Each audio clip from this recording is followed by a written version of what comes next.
اس programme کے اخراجات جو اسمر منسٹریز کے دوست اور پارٹنرز ادا کرتے ہیں۔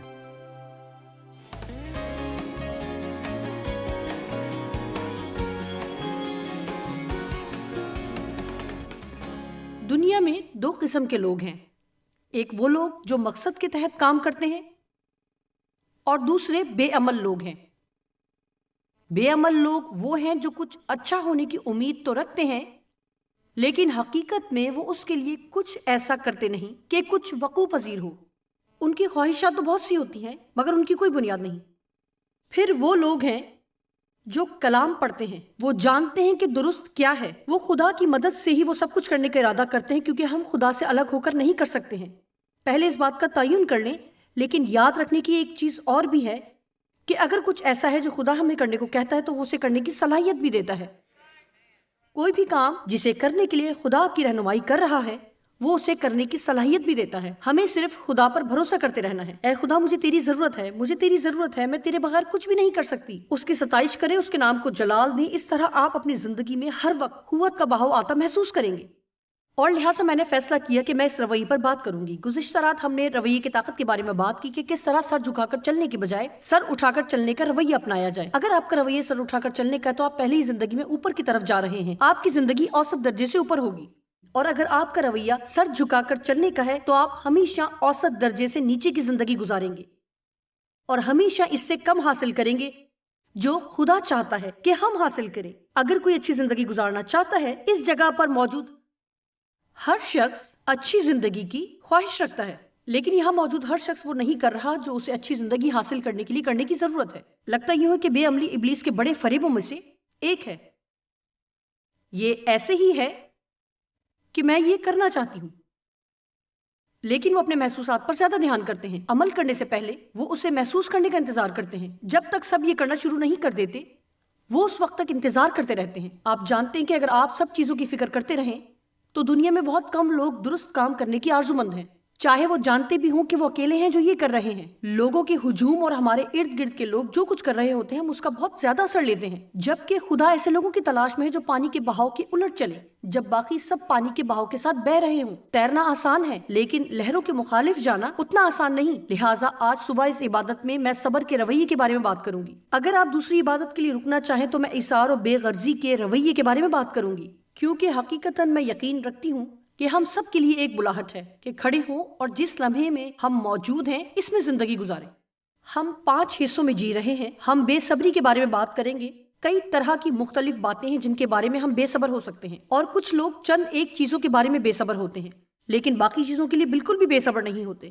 میں نے اپنی زندگی میں کچھ بے صبری پر قابو پا لیا ہے، کیونکہ دیانتداری کی بات ہے کہ بے صبری شاید میری نمبر 1 کمزوری رہی تھی۔ میں ایک غصیلی شخصیت کی مالک ہوں۔ میں یہ چاہتی ہوں، مجھے یہی چاہیے، میں نے آپ سے کچھ کرنے کو کہا ہے اسے ٹھیک طرح سے کریں، ایک بار کریں، مجھے دوبارہ نہ کہنا پڑے۔ لہٰذا آپ جان گئے میرا مطلب۔ میرا آغاز ایسا تھا، خدا کا شکر ہے کہ اب میں ویسی نہیں ہوں۔ میرا مطلب ہے کہ میں اس سمت میں واپس جا سکتی تھی اگر میں اس رویے پر کام نہ کرتی۔ اگر آپ کو آج اس کی ضرورت نہیں ہے تو خود اپنے لیے منادی کر کے مجھے خوشی ہوگی، کیونکہ جو کچھ میں کہتی ہوں مجھے اس سب کی ضرورت ہے۔ آمین۔ لہٰذا شروع میں سب سے پہلے میں خدا کے ساتھ بے صبری سے کام لیتی۔ میں سمجھ نہیں پاتی کہ جو میں چاہتی ہوں کہ خدا کرے وہ کیوں نہیں ہوتا، اور آپ جانتے ہیں کہ وہ باتیں بھی جن کا خدا نے کلام میں وعدہ کیا ہے کہ وہ کرے گا وہ بھی ہمارے طے شدہ وقت کے مطابق نہیں کرتا۔ کیا یہ آپ کے لیے جھنجھلاہٹ کا سبب بنتی ہیں جب آپ جانتے ہو کہ خدا کچھ کر سکتا ہے اور یہ اس کے لیے کوئی مشکل بات نہیں اور وہ پھر بھی نہیں کرتا؟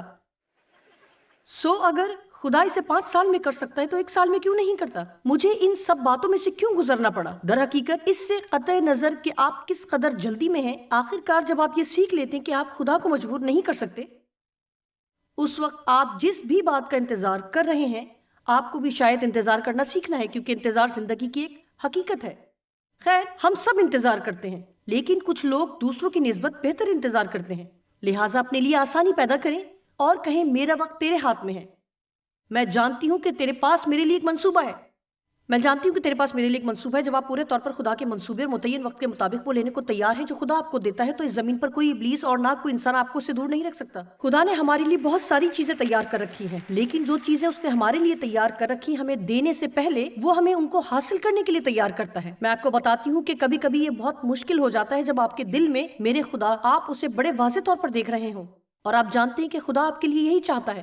اکثر اوقات یہ سمجھنا مشکل ہو جاتا ہے کہ اگرچہ یہ بالکل ٹھیک ہے اور خدا نے اسے آپ کے لیے رکھا ہے، یہ اس کی مرضی ہے کہ جو اس نے آپ کے لیے تیار کر رکھا ہے ان چیزوں کے لیے آپ کو تیار کر رہا ہے۔ ہر کوئی ہر چیز کے لیے تیار نہیں ہوتا، اگرچہ وہ سمجھتے ہیں کہ وہ ہیں۔ ہم سوچتے ہیں کہ ہم تیار ہیں، لیکن ہم ہر وقت تیار نہیں ہوتے۔ اب لوگوں کے ساتھ بے صبری کو لیں۔ آپ میں سے کتنے ہیں جو کبھی کبھار لوگوں کے ساتھ بے صبری کا مظاہرہ کر جاتے ہیں؟ آئیے کچھ ان چیزوں کے بارے میں سوچیں جن کے حوالے سے ہم لوگوں سے متعلق بے صبرے ہو جاتے ہیں۔ جب آپ قطار میں انتظار کرتے ہیں تو کیسے عمل کرتے ہیں؟ آپ کیسا محسوس کرتے ہیں جب کیشیئر آہستہ کام کرے؟ اس کیشیئر کے بارے میں کیا خیال ہے جو نیا ہے اور نہیں جانتا کہ کیا کرنا ہے؟ اگر قطار میں آپ سے آگے کھڑے شخص کے پاس 3 چیزیں ہیں جن پر قیمت نہیں لکھی اور اب انہیں اسٹور میں جا کر ان کی قیمت پتہ کرنی ہے، میں دیکھنا چاہتی ہوں کہ میں اس معاملے میں بہتر ہو گئی ہوں۔ میں یہ کر سکتی ہوں کیونکہ تقریباً 30 سال پہلے ایک سست کیشیئر کی وجہ سے میں نے اپنی نجات تقریباً کھو دی۔ میرا مطلب ہے کہ میں اپنا چمکدار اور خوبصورت یسوع والا برج پہنے اور آپ جانتے ہیں اپنی ساری مسیحی جیولری پہن کر گھر کا سامان خریدنے اسٹور پر گئی۔ میرے ساتھ 3 چھوٹے بچے تھے اور یہ مجھے پاگل کر رہے تھے، اور میرا اپنا منصوبہ تھا کہ میں جلدی سے سودا خریدوں، جلدی سے قطار میں سے گزروں، سامان کار میں رکھوں اور گھر جاؤں اور انہیں نکال کر رکھوں اور پھر کچھ اور کروں۔ میرا اپنا منصوبہ تھا، کوئی میرے منصوبے کو اس طرح خراب نہیں کر سکتا، لہٰذا مجھے پرواہ نہیں۔ میرا مطلب ہے کہ میں اس مقام پر پہنچ گئی جہاں میں اس بات کے لیے دعا کرنے لگی کہ مجھے کس لائن میں جانا ہے۔ میرا مطلب ہے کہ میں کھڑی ہوں، ٹھیک ہے؟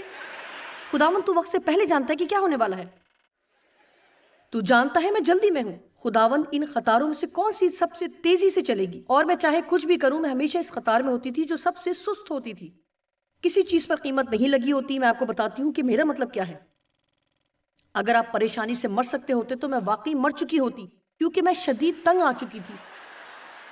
میں سمجھ نہیں پاتی تھی خدا تو میرے ساتھ یہ کیوں کر رہا ہے، اور پھر میں شروع ہو جاتی ہے، شیطان میں تجھے جھڑکتی ہوں، میں تجھے یسوع کے نام میں جھڑکتی ہوں، تو میری خوشی نہیں چرا سکتا، تو میرے ایمان کو چرا نہیں سکتا۔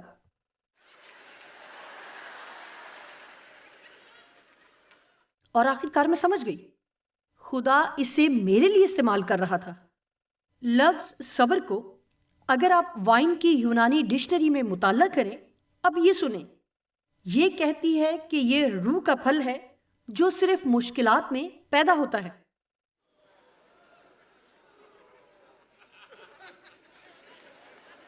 ہم اس کے لیے دعا نہیں کر سکتے۔ یہ صرف مشکلات میں پیدا ہوتا ہے، لہٰذا لوگ صبر کے متعلق بات سننا نہیں چاہتے کیونکہ وہ سمجھتے ہیں کہ جب وہ صبر کے لیے دعا کریں گے تو مشکل میں پڑ جائیں گے، اور حقیقت میں یہ بات سچ ہے۔ تاہم بائبل کہتی ہے کہ جب آپ کے پاس کامل صبر ہے تو آپ کامل ہو جاتے ہیں۔ جب کسی کے پاس صبر ہے تو وہ کامل ہو جاتا ہے اور اس میں کسی بات کی کمی نہیں رہ جاتی۔ میں اگر ایسی قطار میں ہوں تو اس میں سے نکلنا نہیں چاہوں گی، اگر کسی اور جگہ میں ایسی حالت میں رہوں گی اور اس سے لطف اندوز ہوں گی۔ لہٰذا آخرکار میں نے سست کیشیئر کو برداشت کرنا سیکھ لیا، اور پھر میں ایسی جگہ پہنچی جہاں کوئی کیشیئر نہیں۔ میں اس مقام پر آ گئی جہاں مجھے اسٹور سے چیز خرید کر پیسے ادا کرنے، مجھے کوئی نہیں مل رہا جسے میں قیمت ادا کروں۔ میں نے سوچا یہ اس طرف جا رہا ہے جس کا نتیجہ کچھ اچھا نہیں۔ آپ کس طرح کا رد عمل ظاہر کریں گے جب آپ کسی کو کچھ ایسا کرنے کو کہیں اور وہ پہلی بار ایسا نہ کرے؟ آپ کو انہیں دوبارہ کہنا پڑے اور پھر سے دوبارہ کہنا پڑے، اور آپ کہیں کیا آپ کو آواز نہیں آ رہی؟ کیا آپ کو سنائی نہیں دیا؟ آپ کا رد عمل کیا ہوگا جب آپ کسی سے کچھ لانے کو کہیں اور جو آپ نے اسے لانے کو کہی تھی وہ اس سے بالکل مختلف چیز لے آئے؟ آپ کا غصہ باہر آنے لگتا ہے، یا شاید الفاظ بھی نہیں ہوتے بلکہ آپ کے چہرے پر آ جاتا ہے ایسے۔ کیا آپ کو یہ اچھا نہیں لگتا؟ ایسے۔ تو ہم اپنے چہرے کے تاثرات سے کیا کہہ رہے ہیں؟ تم بہت بے وقوف شخص ہو۔ اور بہت دفعہ ہم صرف اس لیے ان لوگوں سے جو واقعی دیانتداری اور سچائی کے ساتھ کام کرتے ہیں اپنے برے رویے سے دکھ دیتے ہیں، کیونکہ ان کے پاس وہ نعمتیں اور قوت نہیں جو آپ کے پاس ہے۔ اس کا یہ مطلب نہیں کہ ان کی کوئی حیثیت نہیں۔ سچ تو یہ ہے کہ خدا ایسے لوگوں کو ہمارے ساتھ رکھتا ہے جو ہمیں تنگ کرتے ہیں، اور وہ ارادتاً ایسا کرتے ہیں۔ یہ بات آپ کے لیے کسی بھی طرح فائدہ مند نہیں کہ جس گروہ سے آپ ہیں اس سے الگ ہو جائیں، کیونکہ آپ کو نیا گروپ مل جائے گا۔ کیونکہ بات یہ ہے کہ خدا ہمارے ناہموار کناروں کو ہموار کرنے کے لیے ایسی چیزوں کو استعمال کرتا ہے، اور آپ کے لیے یہ ایک خبر ہے کہ وہ آپ کو بھی کسی اور کے لیے استعمال کر رہا ہے۔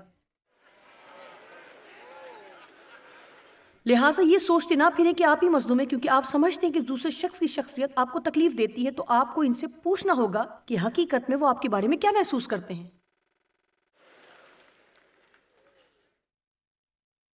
خدا کا ایک منصوبہ ہے، بے صبری۔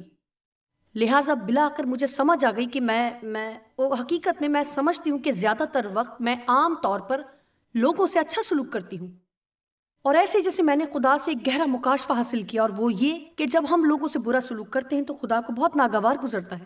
لہٰذا ضرورت ہے کہ ہم باہر جائیں اور لوگوں کے ساتھ شائستگی سے پیش آئیں، کیونکہ ہر ایک کی اپنی کہانی، اور ہم نے ابھی وہ نہیں سنی۔ ہر ایک دکھی ہے اور ہر کوئی کسی نہ کسی دکھ سے گزر رہا ہے۔ آپ جانتے ہیں حتیٰ کہ اگر کوئی جان بوجھ کر بھی گھٹیا حرکت کر رہا ہے تو وہ ایسے اس لیے ہے کہ ان کی زندگی میں بھی کچھ ایسا ہوا ہے جو انہیں دکھ دے رہا ہے یا جس سے انہیں دکھ ملا، اور اگر ہم مسیح کی نمائندگی کر رہے ہیں تو ہمیں لوگوں کے لیے باصبر رویہ اپنانے کی ضرورت ہے۔ مجھے ایک نیا چہرہ نظر آ رہا ہے۔ جان، آپ کیا سوچتے ہیں؟ کیا آپ سوچتے ہیں کہ آپ یہ کر سکتے ہیں؟ مجھے خوشی ہے کہ جب میں آئی تو کوئی نیا ہے، آج اسے چھیڑ سکتی ہوں، میں اسے چھیڑ سکتی ہوں، اور پھر آپ اپنے آپ سے بے صبر ہو جاتے ہیں، اور میں بہت دفعہ اس میں سے گزری ہوں اور میں نے بڑی حد تک اس پر قابو پا لیا ہے۔ اور بالآخر ایک دن میں نے خدا سے کہا کہ خداوند دیکھ، تو نے مجھے چنا تو تجھے معلوم تھا کہ میں کون ہوں۔ اگر میں تیرے لائق نہیں تو پھر تجھے کسی اور کو چننا چاہیے۔ اور میں نے اپنے لیے معافی مانگنے کی کوشش کی، اس لیے نہیں کہ خدا مجھ سے یہ کرنے کو کہہ رہا تھا، بلکہ بات یہ ہے کہ آپ کو سیکھنے کی ضرورت ہے کہ جہاں بھی آپ ہیں، راستے میں یا جہاں آپ جا رہے ہیں، اس سے کیسے لطف اندوز ہوں۔ آپ کو سیکھنا ہے کہ خدا کے ساتھ بڑھنے کے عمل سے خود اپنے طور پر کیسے لطف اٹھا سکتے ہیں۔ کیا میں اسے دہراؤں؟ خود سے لطف اندوز ہونا سیکھیں۔ آپ خود سے کیسے لطف اندوز ہوں گے؟ خود اپنے طور پر لطف اندوز ہونا سیکھیں، اپنے نامکمل حالات میں اور تمام کمزوریوں کے ساتھ، یہ جانتے ہوئے کہ آپ خدا کے لیے کوئی حیران کن نہیں ہیں۔ وہ تمام بے وقوفیاں جو آپ کرتے ہیں اور جو ابھی آپ نے کی بھی نہیں، خدا ان سب سے واقف ہے۔ پھر بھی وہ پہلے ہی سے ہم سے غیر مشروط محبت کرنے کا، ہمارے ساتھ کام کرنے کا، آخر تک ساتھ دینے اور ہمیں کبھی بھی ترک نہ کرنے کا فیصلہ کر چکا ہے۔ لہٰذا خود اپنے لیے بھی اور جن چیزوں اور معاملات میں صبر کے ساتھ کام لینے کی بھی ضرورت ہے، صبر سے کام لیں۔ اب میں اس معاملے میں زیادہ اچھی نہیں ہوں، کیا مجھے یہاں کچھ چیزیں مل سکتی ہیں؟ اب یہ وہ بات ہے جس کے ساتھ مجھے بہت مسئلہ ہے، اور میں آپ سے کہوں گی کہ میرے لیے دعا کریں، اور وہ ہے چیزوں کو کھولنا۔ مجھ سے یہ بالکل نہیں ہوتا۔ میرا مطلب ہے کہ میں کسی چیز کو کھولنے کے دوران اپنی نجات کھونے کے قریب ہوتی ہوں۔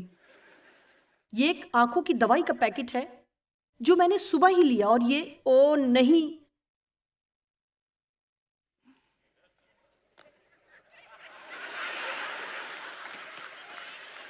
دیکھیں اب آپ میں سے کوئی ایسا کرتا ہے؟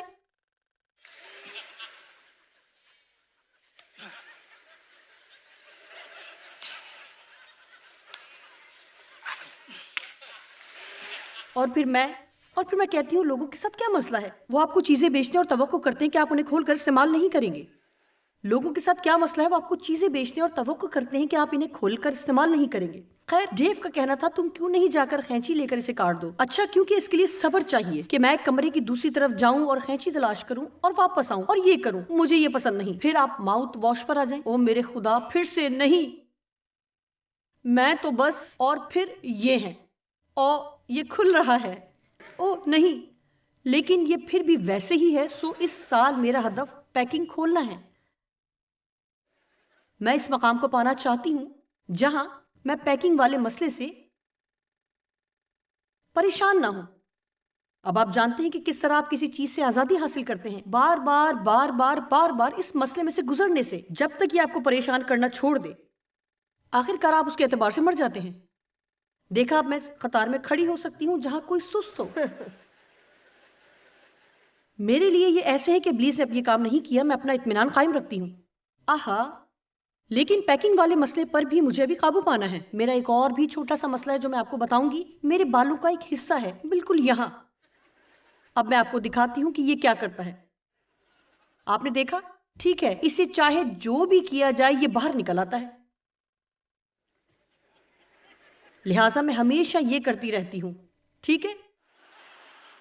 لہٰذا میں غصے میں آ گئی. میں نے سوچا میں اس کو کاٹ پھینکوں. میں نے قینچی لی اور اسے کاٹ دیا. اب یہ بہت چھوٹا ہو گیا. میں نے اسے پہلے سے بھی زیادہ خراب کر دیا. آپ میں سے کتنے ہیں جن کی زندگی میں اس طرح کی باتیں ہیں؟ چھوٹی چھوٹی باتیں ہیں جس کے لیے آپ بے حد پریشان ہوتے ہیں. اور پھر اس کا سارا حصہ ہی یہاں. اور یہ بھی میرا ہدف ہے. یہ میری 2 چیزیں جن کا میں نے ذکر کیا اس طرح کی چیزیں ہیں جن کے لیے آپ جو کچھ بھی کر رہے ہیں لیکن پوری توجہ نہیں کر پاتے کیونکہ ذہنی طور پر آپ اگلی چیز پر پہنچے ہوئے ہیں. آپ میں سے کچھ لوگ جو آج صبح سے یہاں ہیں لیکن آپ یہاں نہیں کیونکہ آپ پہلے ہی اس بارے میں سوچ رہے ہیں کہ گھر پہنچ کر آپ کو کیا کچھ کرنا ہے. جب تک کہ ہم اپنے ذہن کو وہاں نہیں لاتے جہاں ہم ہیں، ہم کبھی بھی کہیں بھی نہیں ہوتے. ہمارے جسم یہاں ہونے کا ہرگز یہ مطلب نہیں کہ ہم یہاں ہیں. اور میں نہیں جانتی، میرا خیال ہے کہ یہ سخت گیر غسیلی شخصیت کا حصہ ہے، لیکن جہاں میں ہوتی میرے لیے وہاں ہونا مشکل تھا کیونکہ میں ہمیشہ اگلی چیز کی طرف جا رہی ہوتی کیونکہ میں بامقصد ہوں، میں غسیلی ہوں اور میرے پاس ایک منصوبہ ہے. ہم یہ کر رہے ہیں، آئیں یہ کرتے ہیں. لہٰذا میرے ساتھ یہ ہوا کہ جب میں گاڑی میں سوار تھی اور گھر کے بالکل قریب پہنچے، جیسے ہی گھر نظر آنے لگا تو میں نے سیٹ بیلٹ کھولا اور گاڑی سے نکلنے کی تیاری شروع کی. زیادہ دیر نہیں گزری کہ میری بیٹی بولی، ماں اس سے پہلے کہ آپ اتریں کیا آپ مجھے گاڑی پارک کرنے دیں گی؟ جب ہم نے گاڑی پارک کر دی تو میں کار میں سے اتری اور اپنا سارا سامان نکالا اور اسٹور میں چلی گئی اور ڈیو ابھی بھی سامان کار میں سے جمع کر رہے تھے. اور میں نے سوچا کیا کوئی شخص کار سے نکلنے میں اتنا وقت لیتا ہوگا؟ آپ کیا کر رہے ہیں؟ آپ میں سے کتنے ہیں جو واقعی بہت تیزی سے کام کرتے ہیں؟ ٹھیک ہے. اور کتنے لوگ ہیں جو دھیرے سے آہستہ کام کرنے والے ہیں؟ اور ہم تیز لوگوں سے بہت تنگ ہیں. میں آپ کو یقین دلاتی ہوں کہ تیز لوگوں کی شادی سست لوگوں سے اور سست لوگوں کی شادی تیز لوگوں سے ہوتی ہے. میرا مطلب ہے یہ ایسے ہی ہے کہ جیسے اچھا خدایا کیا ہم اب تک مذاق کر رہے ہیں یا کیا؟ میرے لیے ایسا نہیں. میں کہوں گی کہ یہ سب 47 سال کے بعد اب مذاق نہیں لگتا. میں پیدائش کا یہ پورا حوالہ بیان کروں گی کہ آدمی اپنے ماں باپ کو چھوڑے گا اور اپنی بیوی سے ملا رہے گا اور دونوں ایک بدن ہوں گے. کتنا خوبصورت لگتا ہے. لیکن میں آپ کو بتاتی ہوں ایک ہونا مسئلہ بن جاتا ہے اور یہ ایک مسلسل اور نہ ختم ہونے والا مسئلہ ہے. ٹھیک ہے، آئیے اب اصل بات کی طرف چلتے ہیں. ہم نے مزہ کر لیا. سب سے پہلے اگر آپ صبر سے خدا کے ساتھ نہیں چلتے اور اگر میرے اندر خدا کے وقت کے لیے صبر نہیں تو میں اس میں پڑ جاؤں گی جسے بائبل جسم کی کام کہتی ہے. اور جسم کی کام میرے اندر زبردست آئیڈیا ہیں کہ کس طرح خدا کا انتظار کرنے کے بجائے جو میں چاہتی ہوں اپنے سوچے ہوئے وقت میں خود سے حاصل کروں.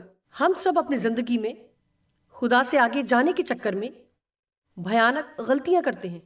اس کی مثال ہم پیدائش میں دیکھتے ہیں. میں پوری کہانی سنانے میں وقت صرف نہیں کروں گی لیکن یقیناً آپ کو اندازہ ہو جائے گا جب خدا نے ابراہیم اور سارہ سے وعدہ کیا کہ ان کے ہاں بیٹا ہوگا اور امید کی کوئی کرن نہیں تھی اور اپنے بچے کے دور دور تک کوئی امکان نہیں تھا اور وہ انتظار کرتے تھے تو سارہ کو ایک زبردست آئیڈیا آیا. بہنوں کیا آپ کو کبھی زبردست خیال آئے؟ ٹھیک ہے، خیر مجھے بھی بہت زبردست خیال آتے تھے اور وہ کچھ اس طرح کے ہوتے تھے اور آپ بھی اسی طرح سوچتی ہیں. میں جانتی ہوں کہ خدا مجھ سے کیا چاہتا ہے. میرا خاوند نجات یافتہ نہیں اور آپ سوچتی ہیں ہو سکتا ہے کہ آپ کی شادی کسی ایسے شخص سے ہوئی جس کا رویہ بہت برا ہے. آپ نے یہ فیصلہ کر لیا کہ آپ رویے سے متعلق وہ 5 کتابیں خریدیں گی اور آپ ان کتابوں کو کھول کر اور جہاں بھی ممکن ہو گھر میں رکھ دیں گی کیونکہ اب آپ کے ذہن میں ایک منصوبہ ہے کہ کس طرح اپنے خاوند کا رویہ درست کرنا ہے. آپ میں سے کتنے جانتے ہیں کہ کوئی بھی منصوبہ تب تک کام نہیں کرتا جب تک یہ خدا کی طرف سے شروع نہ ہو؟ سنیے، وہی سب کا بانی اور کامل کرنے والا ہے اور بہت عرصے پہلے اس نے مجھے بتایا کہ جو میں نے شروع نہیں کیا میں اسے ختم کرنے کا پابند نہیں ہوں. یہ تمہاری اولاد ہے، لہٰذا ہمیں واقعی ہی یہ سمجھنے کی ضرورت ہے کہ کس طرح کریں، خدا کے کام کریں اور جسم کے کاموں میں نہ پڑ جائیں. آپ کہیں گے ٹھیک ہے، میں ان کا فرق کیسے جانوں؟ دیکھیں، جسم کے کام وہ ہیں جو کام نہیں کرتے. یہ ہم ہیں جو کوشش کرتے ہیں کہ کچھ واقع ہو اور وہ ہوتا ہی نہیں ہے اور ہم سمجھ ہی نہیں پاتے کہ یہ واقع کیوں نہیں ہو رہا، اور ہم کہتے ہیں خدایا میں نے وہ سب کچھ کر لیا جو میں کرنا جانتی تھی، اور میری سمجھ میں بالکل نہیں آ رہا کہ کیوں یہ پھر بھی نہیں ہو رہا۔ اور تب بعض اوقات ہم بڑے ڈرامائی انداز اختیار کر لیتے ہیں جو خدا کو ذرا بھی متاثر نہیں کرتا، حتیٰ کہ ہم فرش پر بھی گر جائیں، میں بس ہار مان رہی ہوں، میں اپنی کوشش ترک کر رہی ہوں، تو کیا چاہتا ہے کہ میں کروں؟ کیا خیال ہے؟ کیا اس سے آپ کو کوئی شخص یاد آیا؟ خیر سچ تو یہ ہے کہ خدا ہم سے سوائے ایمان رکھنے کے کچھ بھی کرنے کو نہیں کہتا، اور جب ہمیں اس سے کوئی ہدایت ملتی ہے تو پھر ظاہر ہے کہ وہ کریں جو ہمیں یقین ہے کہ خدا ہمیں کرنے کو کہہ رہا ہے۔ ہمیں یہ سیکھنا ہے کہ کس طرح جسم کے کاموں سے دور رہا جائے۔ جسم کے کاموں کی وجہ سے میں نے تو اپنے آپ کو تقریباً مار ہی لیا تھا۔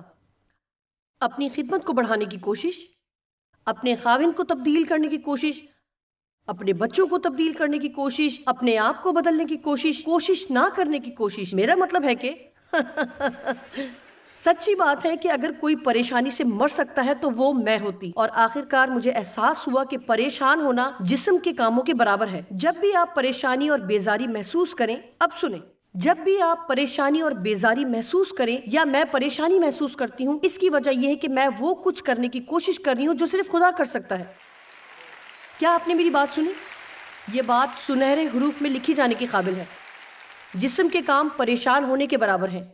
مجھے یہ بات اپنے شیشے پر لگانی پڑی، مجھے اسے اپنے ریفریجریٹر پر لگانا پڑا، کیونکہ میں ایک بہت غسیلی، متحرک یعنی منصوبے بنانے، نئے انقلابی خیالات کی مالک اور ان کی تکمیل کرنے والی شخصیت تھی۔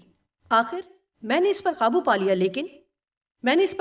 لیکن آپ میں سے کچھ ہوں گے جو شاید ابھی بھی اس پر قابو پانے کے مراحل میں ہیں، اور آپ سخت بیزار و پریشان اور ان چیزوں سے پیچھے چھڑانے کی کوشش میں ہیں جن سے صرف خدا ہی چھڑا سکتا ہے، لوگوں کو بدلنے کی کوشش میں ہیں جنہیں صرف خدا ہی بدل سکتا ہے۔ میں آپ کو بتاؤں گی کہ آپ کسی رشتہ دار کو خدا سے پیار کرنے پر مجبور نہیں کر سکتے۔ میں نہیں جانتی کہ آپ کتنی شدت سے ان کے لیے بھلائی کیوں نہ چاہتے ہیں۔ اگر وہ خود اپنے لیے بھلائی نہیں چاہتے تو آپ صرف اپنا وقت اور توانائی ضائع کر رہے ہیں۔ آپ اپنی زندگی تباہ کر لیں گے اور اپنی خوشی کھو دیں گے۔ اس سب سے کہیں بہتر یہ ہے کہ ان کے لیے دعا کریں اور خدا کو کام کرنے دیں۔ جب آپ کسی کے لیے دعا کرتے ہیں تو یہ توقع نہ کریں کہ وہ پہلے سے اچھے ہو جائیں گے، وہ شاید پہلے سے بھی بدتر رویہ اختیار کریں۔ اس سے پہلے کہ وہ اچھے ہوں آپ کہیں گے کیوں؟ کیونکہ جب آپ لوگوں کے لیے دعا کرتے ہیں تو خدا ان پر کام کرنا شروع کرتا ہے، اور جب خدا ہم پر کام کرنا شروع کرتا ہے تو ہم ان چیزوں کو چھوڑنے کو تیار نہیں، تو یہ ہمیں بہتر کے بجائے بدتر بناتا ہے۔ آپ نے کسی کے لیے دعا کیا، آپ کہیں لگتا ہے دعا کام ہی نہیں کر رہی، کیونکہ یہ تو بدتر ہو گئے ہیں۔ میں ڈیو کے لیے دعا کیا کرتی تھی کہ وہ کھیلوں کو پسند نہ کرے کیونکہ یہ مجھے پسند نہیں، اور میں چاہتی تھی انہیں بھی ناپسند ہو۔ اور میرا مطلب آپ نے مجھے اکثر کہتے سنا ہوگا کہ انہیں ہر وہ چیز پسند ہے جو زمین پر گھومتی ہے اور اچھلتی ہے، چاہے وہ کچھ بھی ہو۔ اور جب میں بڑی ہو رہی تھی تو میرے باپ نے مجھے کچھ بھی کرنے نہ دیا، بنیادی طور پر مجھے کنٹرول اور استعمال کیا گیا، اور مجھے یاد نہیں کہ عمر کے 20ویں سال تک میں کبھی خوش بھی ہوئی تھی۔ اور ڈیو یہ تمام کھیل کھیلتے ہوئے جوان ہوئے، اور اسی لیے وہ انہیں پسند کرتے، کوئی بھی کھیل ہو انہیں پسند ہے۔ میں نے ان کے لیے دعا کرنا شروع کی کہ وہ یہ کام اتنا زیادہ نہ کریں، انہیں بدلنے کی کوشش کرتی رہی۔ یہ بالکل سچ ہے۔ ایک رات میں کمرے میں آئی اور دیکھا کہ ڈیو بیٹھے ہوئے فٹ بال کا میچ دیکھ رہے ہیں، بیس بال کی کمنٹری سن رہے ہیں اور اپنی گولف اسٹک کو چمکا رہے ہیں۔ مجھے لگا دعا کام نہیں کر رہی۔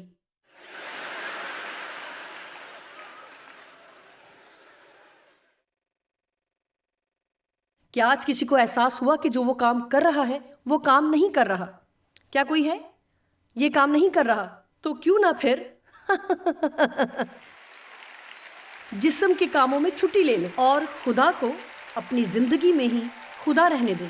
آمین۔ یقیناً اپنے اندر صبر پیدا کرنے میں خدا ہم میں سے ہر ایک کی مدد کرنا چاہتا ہے۔